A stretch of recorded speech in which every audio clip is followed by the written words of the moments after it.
시간이 되었으므로 찬양을 시작하겠습니다. 랩넌트는 237 치유 서밋의 지도자 함께 찬양하겠습니다.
사람들이 틀리게 말하는 것에 속지 않는 우리들이 되었으면 좋겠습니다. 두 번째 부를 찬양은 말씀 앞에서라는 찬양인데요. 이번에 저희가 선주간 집중훈련을 하면서 권사님의 말씀 중에서 그런 말씀이 좀 마음에 와닿았던 것 같습니다. 시대가 너무 악한데 사람들이 말씀 앞에 서는 사람들이 없다. 다들 이렇게 막 살아가는데 진짜 이 시대를 위해서 말씀 앞에 서는 사람이 없다라고 하셨던 말씀이 제 마음속에 좀 와닿았던 것 같습니다. 오늘도 이 시간 우리가 시대가 많이 바뀌고 또 우리에게 기준들이 많이 바뀌고 하지만 오늘도 우리가 하나님의 말씀 앞에 서는 우리들이 되었으면 좋겠습니다. 그래서 복음을 다 잃어가고 복음이 다 무너져가는 이 시대에 정말 복음을 회복하는 우리들이 되었으면 좋겠습니다. 이 시간 중심을 담아서 함께 찬양드리겠습니다.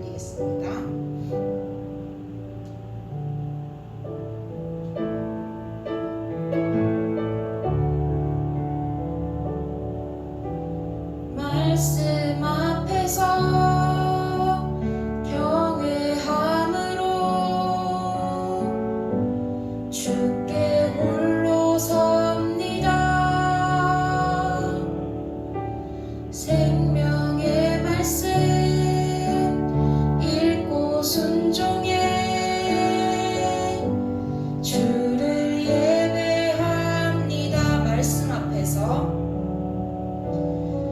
말씀 앞에서 경외함으로 주께 홀로 섭니다. 생명의 말씀 읽고 순종해 주를 예배. 다시 한 번 더 하나님의 말씀 앞에서 경외함으로 주께 홀로 섭니다. 생명의 말씀 읽고 순종해 주를 예배합니다. 기록된 말씀 힘이 있어서 진리로 우리 거룩해 하며 거룩한 말씀 세세 영원히 복음이 되어 말씀하시네. 하나님 말씀에 두려워 떠는 자 그 말씀에 생명을 거는 자 한 사람 찾으시는 주님의 말씀을 믿어. 하나님 말씀에 운명을 거는 자 순종하며 주 따라가는 자 영원한 하나님 나라 이뤄갈 주의 교회여 일어나라.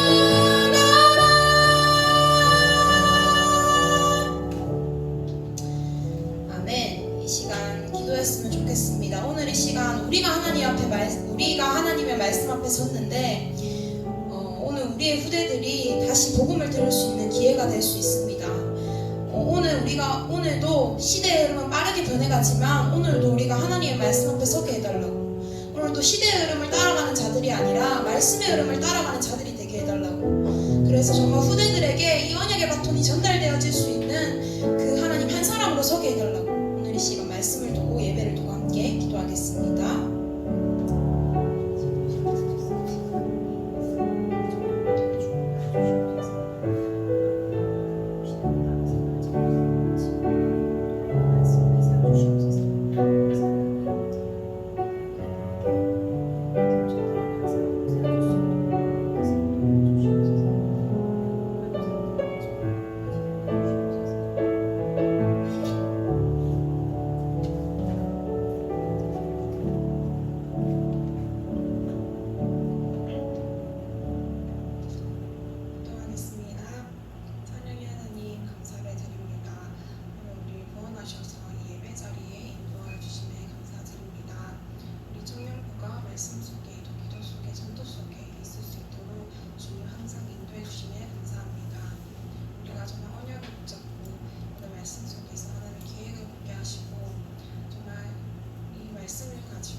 하시는 목사님에게 성령의 충만함을 더해주시고 정말 목사님 가는 걸음걸음마다 생명이 살아나는 축복을 누리게 하여 주옵소서. 지금도 살아서 역사하시는 우리 주 예수 그리스도의 이름으로 기도합니다. 아멘.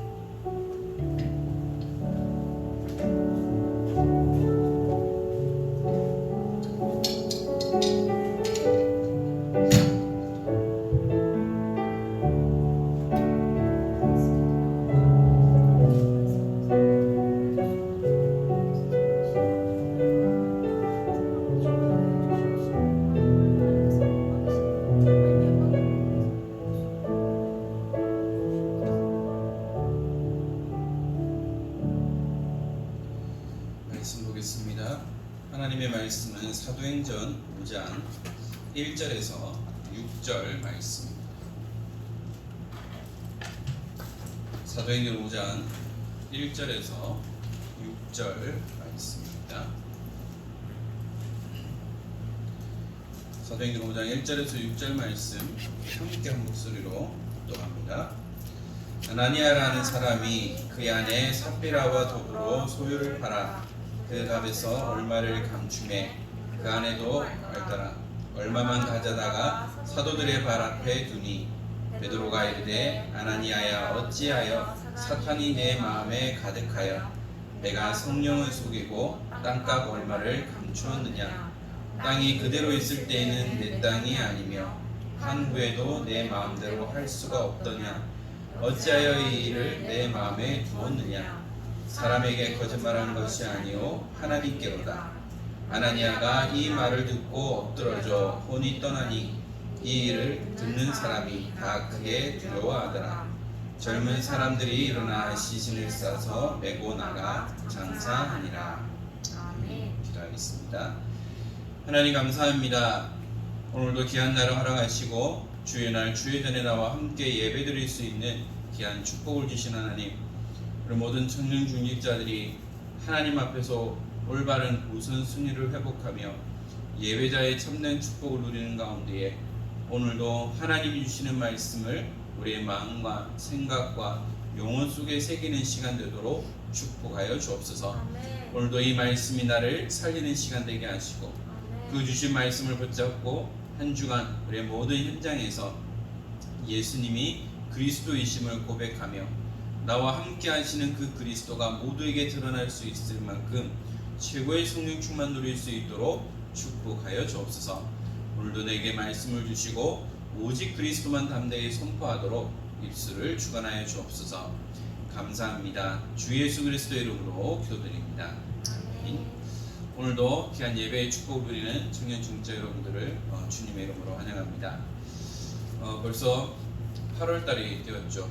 한 해가 시작한 지 얼마 된 것 같지 않은데 거의 이제 3, 4분기를 마무리해가는 그런 시간이 되었고요. 또 어느덧 정신 차리다 보면 연말을 우리가 맞이할 수도 있게 됩니다.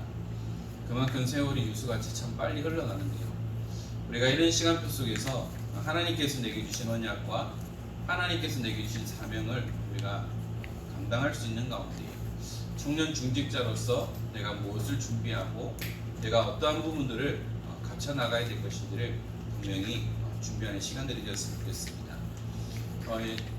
지난주죠. 렘넌트 리더 수련회가 4일 동안 진행이 됐습니다. 월화는 하나교에서 오프라인으로 1차, 2차 있었고요. 수요일, 목요일은 온라인으로 1차, 2차 훈련이 진행되었습니다. 시국이 시국인 만큼 여러가지 많은 부분들이 좀 제약되어 있었고요. 저도 오프라인 1차를 참여할 기회가 있어서 참여를 했었는데 한 470여 명의 렘넌트들과 리더들과 이렇게 한 사역자들이 함께 모였습니다. 예전 같으면 리더 수련이라고 하면 전국과 전 세계에 흩어졌던 사람들을 함께 만나고 또 교제하고 또 중요한 흐름을 만들어 나갔다면 작년부터는 그 흐름이 이제 끊어지게 되고 올해는 더욱더 첩보 작전을 방불케 할 만큼 입실하면 나가지 못하게 하고요. 끝나도 한꺼번에 나가지 못하게 할 만큼 아주 좀 뭔가 작전과 같은 그런 일이 있었습니다. 물론 지금 시국이 이렇기 때문에 더 조심스러운 부분들이 있죠. 그렇지만 하나님은 이러한 팬데믹 속에서도 우리 렘넌트 리더들을 불러주셨고요. 또한 전 세계에 흩어져 있는 우리 리더들도 온라인으로 또 함께 참여하는 그런 시간들이 되었습니다. 이번에 주신 말씀이 뭐냐면 Nobody is everybody, 또한 Nothing is everything, 이 두 가지의 말씀을 주셨어요. 그래서 주제가 뭐냐면 렘넌트 리더의 여정이라는 그 말씀이었습니다. 그 말씀 가운데 뭐냐, 아무도 하지 않는 것을 모두가 할 수 있는 그런 응답들을 누리게 될 거예요. 아무것도 아닌 것에서 모든 것이 되어질 수 있도록 우리가 함께 응답받아 나가야 한다는 것이죠. 그래서 저는 1강, 2강 가운데에 특별히 1강에 주셨던 말씀처럼 우리가 서밋 캐릭터를 갖춰야 한다는 거죠. 서밋으로서의 그런 인물이 될 만큼 우리의 그릇과 우리의 모든 것들을 갖춰 나가야 한다는 겁니다. 이번 주에 세계 랩넌트 대회와 또는 제2회 은평 랩넌트 대회를 시작하게 됩니다. 어제도 팀장, 또 스텝 이렇게 또한 수련회를 잠시 있었는데요. 목사님께서도 그런 말씀하셨어요. 흐름을 바꾸는 리더라는 그 말씀 가운데 또 하신 말씀이 뭐냐면 서밋 캐릭터라는 말씀하셨어요. 우리 은평교회만의 그런 흐름들이 있기 때문에 이 흐름을 바꿔 나가기 위해서 뭐냐? 하나님은 여러분들을 리더로 보셨다는 거죠. 그래서 당연히 자연스럽게 구습을 따라가는 것이 아니고요. 우리가 과감하게 묵은 땅을 기경하고 갱신할 수 있는 그런 시간들이 되어야 한다는 겁니다. 물론 여러분이 휴가 상황이 맞지 않아서 계속 참여하지 못할 수도 있고 부분 참석할 수도 있고 할 텐데요. 그러나 여러분들의 마음과 생각이 여기에 향해한다는 것이죠. 그러면서 목사님께서 하셨던 말씀 가운데 그런 말씀을 하셨습니다. 목사님이 여기 오시기 전에 사역했던 청년 사역을 통해서 하셨던 말씀이 뭐냐면 아주 괜찮은 그런 청년인데 회장으로 세웠는데 이 친구가 워낙 바쁘게 일을 해야 하는 상황이었던 거죠. 그러면서 서울에 있는 큰 모 교회와 함께 청년의 흐름을 만들어 나가자고 하면서 함께 만나고 교류하고 있었는데 거기 다른 교회 교육자가 그런 말을 했다고 합니다. 회장 잘못 뽑았네 라는 말을 했을 때 목사님 상당히 기분이 안 좋았다고 했어요. 근데 물어보니까 왜 그러냐 하니까 흐름을 같이 할 수 없다라면 아무리 잘 나가는 사람도 소용없다라는 거죠. 그 말씀을 들으면서 그렇구나. 우리가 실력이 있든 없든 간에 흐름을 함께 하지 못하면 우리는 응답받지 못한다. 우리가 청년부 예배라는 부분도 있고 청년 모임이 있다 하지만 우리가 이 흐름 속에 들어오지 못한다라면 결국은 우리는 그 응답의 흐름을 함께 할 수 없다라는 거예요. 그래서 우리가 어디에 있느냐, 우리의 관심이 어디에 있어야 하느냐를 저는 좀 생각하는 그런 시간들이 있습니다. 그래서 저와 여러분들이 진짜 우리가 함께 응답의 자리를 놓치지 않는, 내가 있어야 할 자리를 알고 그 자리에 있을 수 있는, 그 자리를 지킬 수 있는 청년 중직자의 축복을 누리기 원합니다. 오늘 저와 여러분들이 함께 나눌 말씀이 뭐냐? 시험을 당하여 죽은 교회입니다.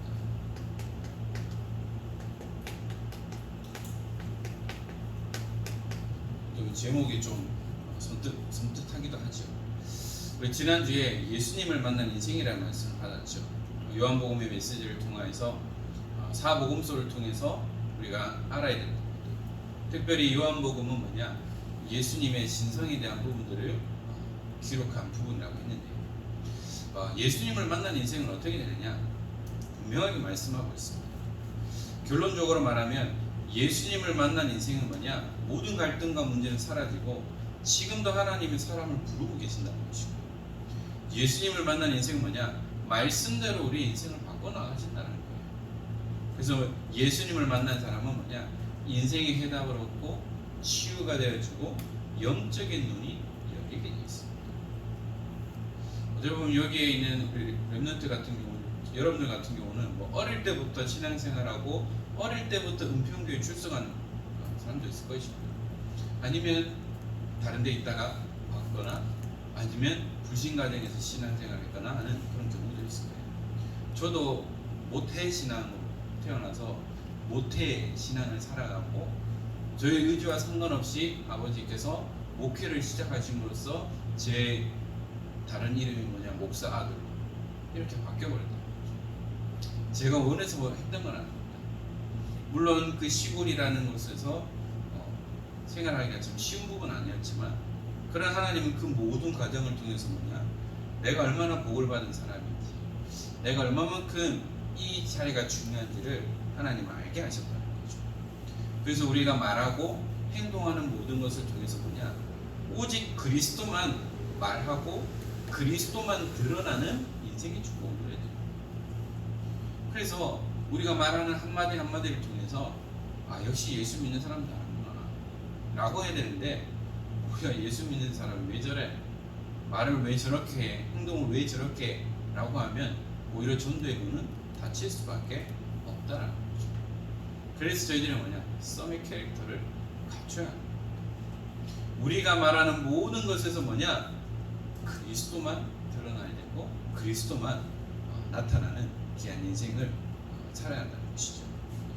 이 사탄은요, 우리 사람을, 하나님의 사람을 넘어뜨리는 방법이 있습니다. 그 방법이 뭐냐? 창세기 3장 1절에서 6절에 나온 것처럼 뭔가를 가지고 유혹하는 거예요. 그 말에 딱 넘어가게 되면 뭐냐? 완전히 그것을 올가매어 버린다는 거죠. 모든 나무의 실과를 먹지 말라고 했지? 라고 하면서 하나님이 말씀하지 않은 것까지 말하고 있어요. 먹지도 말고 만지지도 말라. 만지지 말라 말하거든. 먹지 말라고 했어요. 먹으면 반드시 죽는다고 했어요. 그런데 하나는 뭐냐? 죽을 수도 있다고 얘기해요. 여기에 넘어가서 결국 뭐냐? 왜 그런 줄 아냐? 하나님과 같이 될까봐 먹지 말라고 한 거야 라고 하면서 교만 심어둔다는 거죠. 그리고요, 마태복음 4장에 보면 예수님께서도 시험을 당하셨어요. 하나님의 아들이신 예수님께서 40일 동안 금식기도 하셨어요. 저는 뭐 하루만 굶어도, 한 끼만 굶어도 좀 힘든데 예수님은 40일 동안 금식하며 기도하셨다. 그런데 이 사탄은 그것을 알고요, 뭐냐? 마태복음 4장 1절에서 4절에 육신적인 것을 가지고 시험합니다. 얼마나 배고프시겠어요? 왜냐하면 사람의 몸을 입고 있습니다. 그래서 빵같이 생긴 돌을 가지고 와서 이거를 돌을 떡으로 만들어 먹어라 라고 유혹하는 거죠. 그때 예수님께서 뭐라고 말씀하셨죠? 사람이 떡으로만 살 것이 아니고 하나님의 입으로 나오는 말씀으로 살아야 한다고 말씀으로 물리치셨죠. 그 다음에는 뭐냐? 마태복음 4장 5절에서 7절에 보니까요, 이제는 명예심을 잡는 겁니다. 사람들이 이 명예심 때문에 대선에 출마하기도 하고요, 뭐 한 자리를 차지하려고 하죠. 제일 높은 곳으로 올라가서 이렇게 예수님을 유혹합니다. 시험하죠. 여기서 뛰어내리면 네가 예수님, 너 하나님의 아들이니까 천사가 네 발을 받칠 거야. 뛰어내려 라고 이렇게 얘기하죠. 그러니까 예수님께서 뭐라고 말씀하시느냐? 주 너희 하나님을 시험하지 말라 라고 말씀으로 또한 부딪히시죠. 그러면서 마지막 세 번째는 뭐냐? 마태복음 4장 8절에서 11절입니다. 또한 예수님을 데리고 또 제일 높은 산에 올라가서 온 사면을 바라보게 하죠. 그러면서 뭐냐? 내게 경배해라. 그러면 내가 이 모든 것 다 내게 줄게 라고 유혹하는 거죠. 그러니까요, 이 예배의 축복을 막아버립니다. 사탄은 이것을 가지고요, 그냥 예배 못 드리게 방해하는 거예요. 그래서 예수님 뭐라고 말씀하십니까? 주 너희 하나님께 경배하고 다만 그를 섬기라 하였느니라 라고 말씀하시는 거죠. 바로 우리의 경배의 대상이 누구냐? 예배의 대상이 누구냐? 주 여호와 하나님임을 분명히 말씀하고 있습니다. 그러니까 이 일이 끝나고 나니까 뭐죠? 천사들이 나와서 수종 들었다고 말씀하고 있습니다. 지금도 사람들은 이 육신적인 것을 가지고 명예심을 가지고 예배의 축복을 놓치도록 계속해서 방해하고 있고요. 또한 창세기 3장에 나와 있는 것처럼 가장 중요한 것을 놓치도록 완전히 만들어버린다는 거죠. 그래서 뭐냐? 교만은 뭐냐? 독약이라고 얘기하고 있습니다. 저희 모교에 제가 어릴 때 교회 현관에 보면 그때 당시에 이제 나무 파가지고 만든 게 있어요. 거기에 교만은 독약이다 라고 썼고, 교만이라는 거기에 빨간 글씨 가 있었어요. 그만큼 교만이라는 것이 뭐냐면 사람을 무너뜨리고 무너뜨린다는 거죠. 그래서 교만해버리면 어떻게 돼요? 아무것도 안 보인다. 사탄은 이 모든 것을 가지고 우리를 방해하고요, 넘어뜨리려고 무너뜨리려고 한다는 거죠. 오늘 우리 사도행전 5장에 나오는 내용은 저와 여러분들이 너무나 잘 알고 있는 내용입니다. 여기에 아나니아와 삽비라라는 부부가 나오죠. 이들이 누구냐면 사도행전 1장과 2장에 나오는 초대교회 성도였어요. 그들이 누구냐? 120명의 제자들 가운데에 있었던 사람입니다. 그런데 아나니아와 삽비라라고 말하면 떠오르는 그런 내용이죠. 결국은 하나님 앞에 드리기로 작정한 이 헌금을 가지고 속입니다. 그 속임의 결과가 뭐죠? 결국은 이 부부가 죽게 되어진 거죠. 자, 그러면 왜 이런 시험에 빠졌습니까?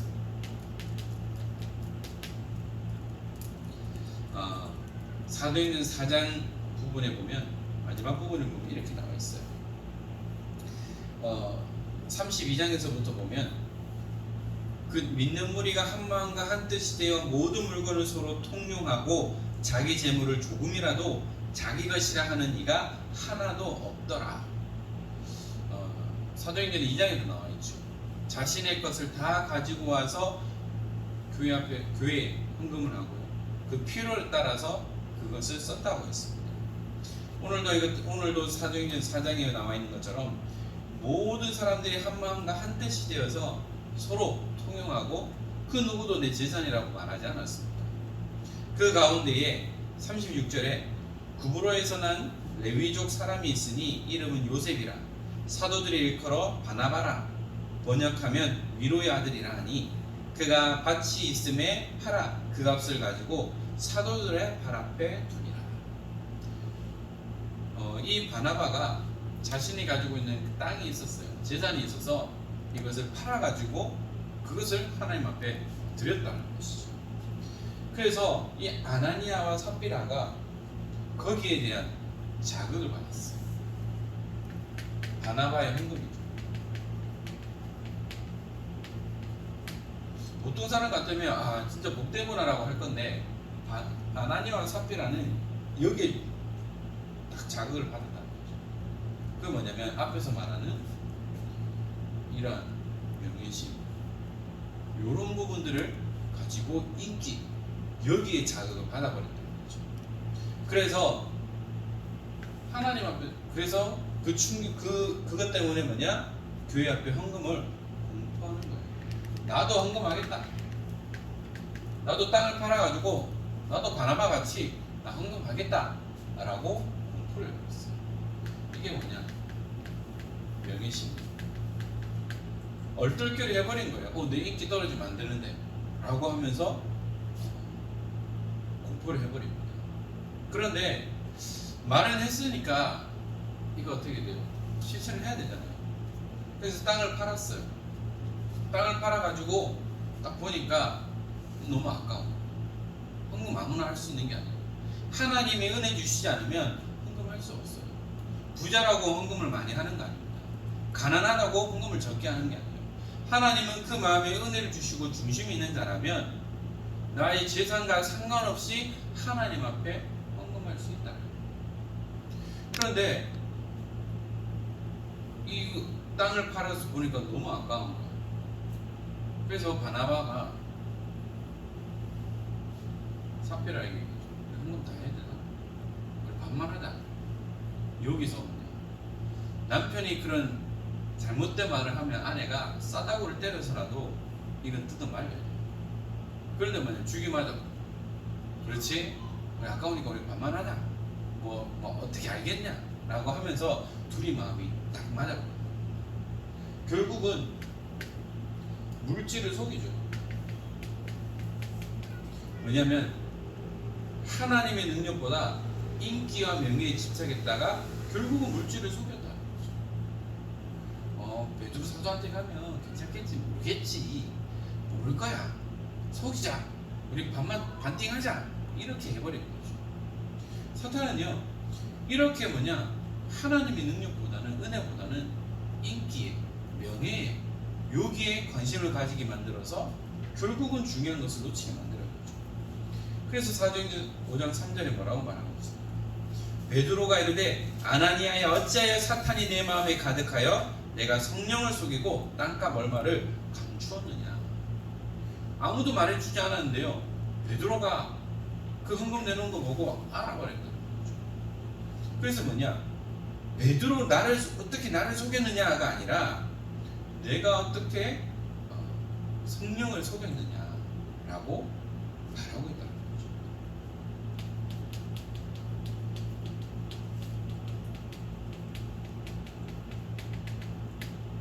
사람은 속일 수 있어도요, 성령은 못 속여. 이런 말 있잖아요. 사람 못 속여도 귀신은 못 속인다. 그런 말이 있습니다. 귀신은 원래 속이는 자예요. 그런데 뭐냐, 어떻게 성령을 속이느냐라고 이렇게 얘기를 하죠. 그러면서 5절에서 6절에 뭐라고 말합니까? 아나니아가 이 말을 듣고 엎드러져 혼이 떠났다고 했습니다. 4절에 보니까 뭐냐, 땅이 그대로 있을 때도 네 것이 아니고 팔아도 네 것이 아닌데 어떻게 내 마음대로 할 수 없더냐, 어떻게 내 마음에 두고 사람에게 거짓말하는 것이 아니고 하나님께 거짓말했느냐라고 질문합니다. 그 이후에 5절 6절에 그 말씀과 같이 결국은 그 말을 듣고 나서 그냥 죽어버렸어요. 결국은 거짓말의 그 결과가 뭐냐,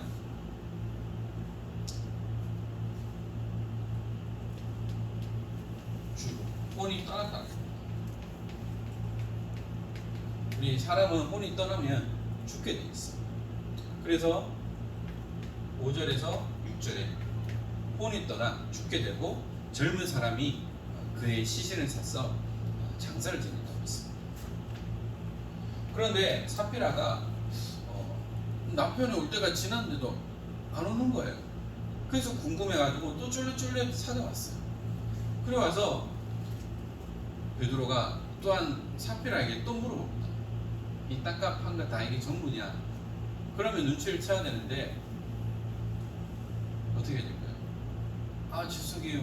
순간 돈에 눈이 멀어서 속였어요. 죄송해요 하면 살았을 텐데 삽비라가 아나니아와 똑같은 수준. 예, 그게 전부 맞습니다 라고 말을 해버렸다는 거죠. 그러니까 결국은 7절에서 10절에는 제가 읽진 않았지만 7절에서 10절에 나오는 것처럼 결국은 삽비라도요, 아나니아와 같은 신앙 수준으로 인해서 결국 이도 죽게 되고 있어요.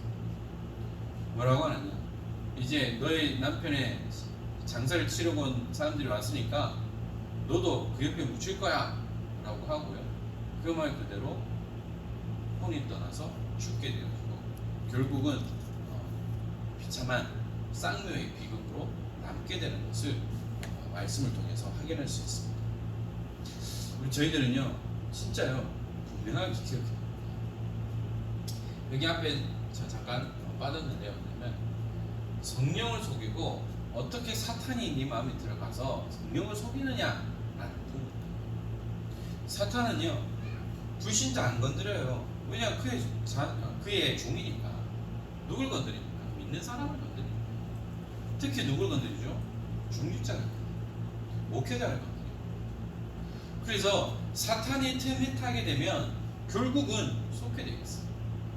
그래서 우리는 뭐냐, 성령 충만의 비밀을 누리고 있어야 합니다. 그래서 뭐냐, 성령 충만 받으라, 성령 충만의 비밀을 누리라고 하는 이유가 바로 여기에 있습니다.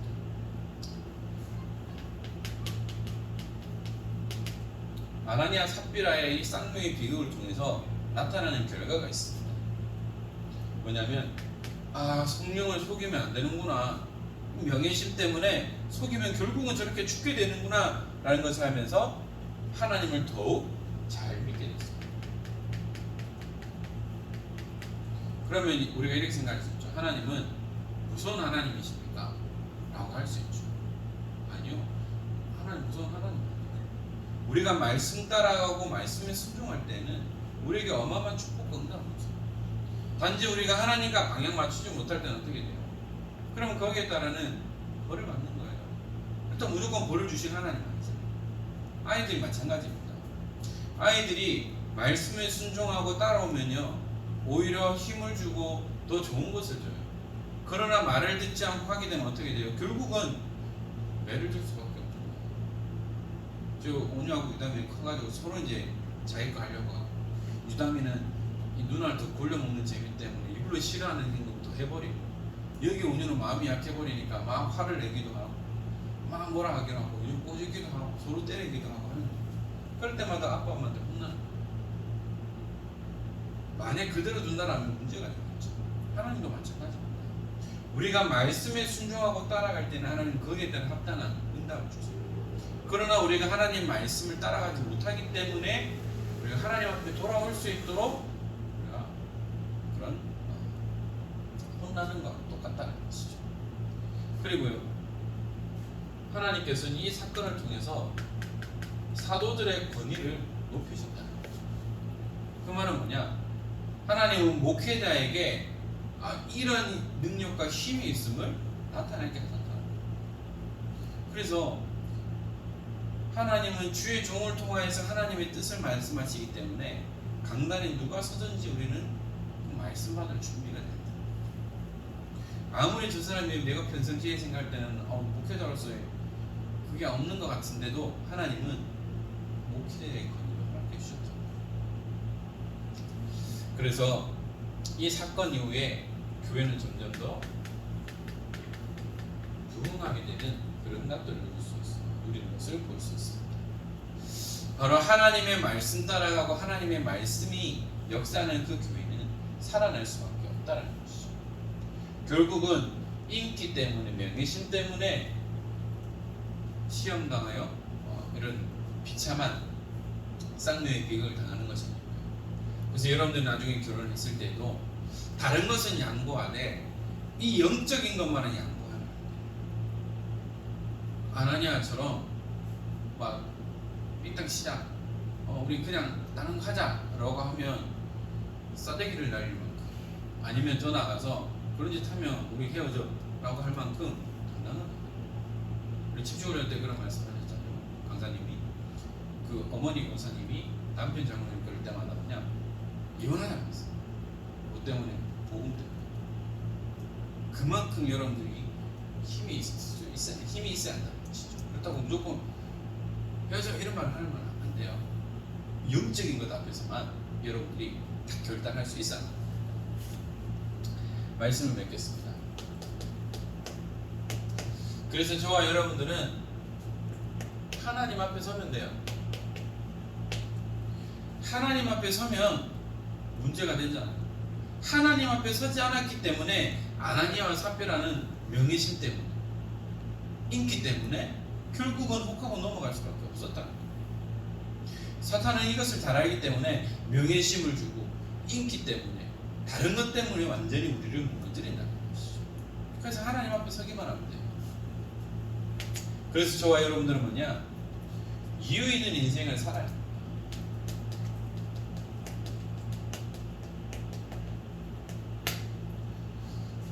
여러분들 20대에서부터 이제 20대 후반에서부터 30대 이렇게 계속해서 우리가 살아가고 있는데, 여러분들이 살아온 날보다 살아갈 날들이 더 많이 남아있어요. 우리 인생은 70이요, 강간하면 80이라고 하는데 좀 100세 시대잖아요. 그래서 여러분들의 인생의 아직 30%도 안 썼어요. 그러면 남은 그 70%를 어떻게 살아야 될까요? 그냥 뭐 괜찮은 남자 만나서 뭐 그렇게 할 거냐? 그것이 아니에요. 내가 무엇을 위해서 살아가고, 내가 무엇 때문에 가정의 축복을 누리고, 무엇 때문에 후대 응답을 누리면서, 무엇 때문에 내가 중직자의 그 길을 걸어가는 것이냐. 여러분들은 이유 있는 인생을 살아야 합니다. 그리고 저와 여러분들은 뭐냐? 그리스도의 제자가 됩니다. 단 하루를 살아도 그리스도의 제자. 또한 여러분들은 뭐냐? 목회자의 제자입니다. 우리 이경 목사님이 제자가 돼요. 그래서 여러분들이 목사님의 수족이 될 만큼 제자의 축복을 누려야 돼요. 제가 아는 동기 목사님도 서울에 있는 큰 교회 청년부를 담당했었는데 목회자가 생을 거니까 청년들이 생을 걸더라고요. 지금은 이제 캐나다로 선교사로 파송받아서 지금 사역하고 있는데 뭐냐면 진짜 복음 때문에 목회자에게 생을 걸어. 또는 그 교회는 뭐냐, 담임 목사님에게 생을 걸어버렸어요. 그러니까 하나님 하실 수밖에 없는 것이죠. 그래서 저와 여러분들은 뭐냐, 그리스도의 제자로 또한 목회자의 제자의 축복을 누려야 되겠죠. 우리 지난주 강단 말씀처럼 저와 여러분들은 뭐냐, 그리스도만 말하고요, 그리스도만 드러나도록 우리 모든 것들을 방향 맞춰야 되겠습니다. 그래서 저 여러분들이, 우리 청년부가 여러분들이 계획하고 준비하는 모든 것들도 뭐냐, 그리스도만 드러나도록. 그러면 하나님은 책임지시고 하나님은 일을 하실 수밖에 없는 것이죠.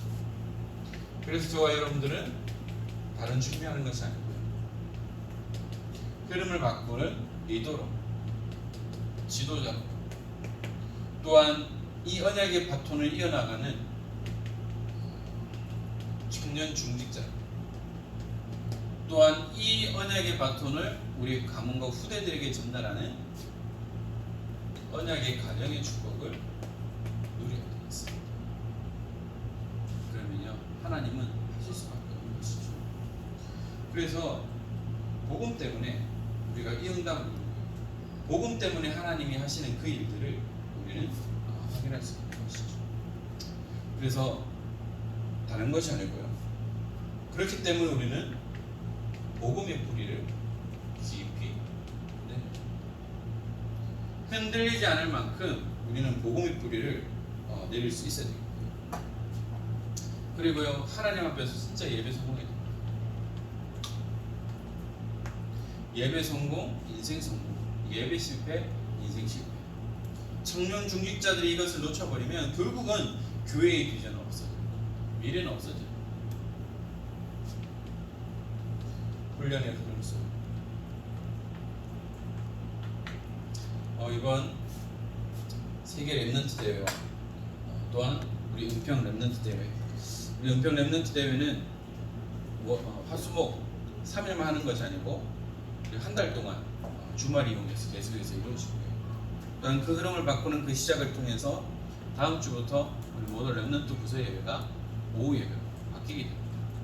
물론 우리 청년부는 그대로 진행을 하죠. 왜냐, 여러분들이 각 기관에 헌신하고 있기 때문에. 우리가 이렇게 하는 작은 변화를 통해서 뭐냐, 우리 흐름을 바꿔나가는 중요한 시간표가 되어야 되는 가운데, 여러분들이 또한 이번 주에 있을 24차 세계 랩넌트 대회 제2의 은평 랩넌트 대회를 놓고 함께 기도하고 동참하면서 하나님이 주시는 귀한 은혜의 응답을 누리고, 정말 이 작은 시작을 통해서 흐름을 바꿔나가는 리더의 축복을 누리는 가운데에 오늘도 종일토록 예배하며 하나님이 주시는 세임과 새 은혜를 누리는 청년 중직자들 되기를 주 예수 그리스도 이름으로 축원합니다. 기도하겠습니다. 하나님 감사합니다. 오늘도 귀한 예배자의 축복을 누리게 하시고, 또한 이른 아침부터 나와 함께 예배단을 썰 수 있도록 축복하신 하나님, 우리 모든 청년 중직자들과 함께 하나님이 원하시는 그 일을 감당하며 날마다 하나님의 언약에 성취되어지는 응답의 증인으로 허락하여 주옵소서. 하나님, 우리의 명예심 때문에, 인기 때문에 영적인 것을 놓치지 않게 하시고, 우리가 다른 것을 단 양보하더라도 이 영적인 축복만을 굳게 붙잡고 오직 그리스도만 드러나며 그리스도만 말하는 우리 모든 청년 중직자들 되도록 하나님께서 인도하여 주옵소서. 무더운 여름철 하나님, 건강 때문에 어려움을 당하지 않게 하시고, 이들 때문에 직장 현장에 하나님의 나라가 임하며, 또한 영생 얻기로 작정된 자들이 구원의 축복을 누리는 가운데에 날마다 믿음으로 승리하는 우리 모든 청년들 되게 하시며, 또 이번 주에 있을 세계 랩넌트 대회와 또 한 달 동안 진행되어질 은평 랩넌트 대회를 통하여서 우리의 마음과 생각이 여기에 향하며 또 함께 기도하는 가운데에 하나님이 하시는 일들을 보며 흐름을 바꾸는 중요한 시간표가 되어질 수 있도록 축복하여 주옵소서. 오늘도 종일토록 예배하는 가운데에 하나님의 은혜를 누리며 세임과 새 은혜를 누리는 우리 우리 모든 청년 중직자들 되도록 축복하여 주옵소서. 우리 주 예수 그리스도의 은혜와 하나님의 크신 사랑하심과 성령님의 감화 감동 충만하심이 하나님이 함께 하시는 임마누엘 언약 속에 날마다 이 복음의 비밀을 누리며 오직 그리스도로 최고의 행복을 누리기 원하는 사랑하는 우리 모든 청년 중직자들 머리 위에 이제로부터 영원토록 항상 함께 있을지어다. 아멘.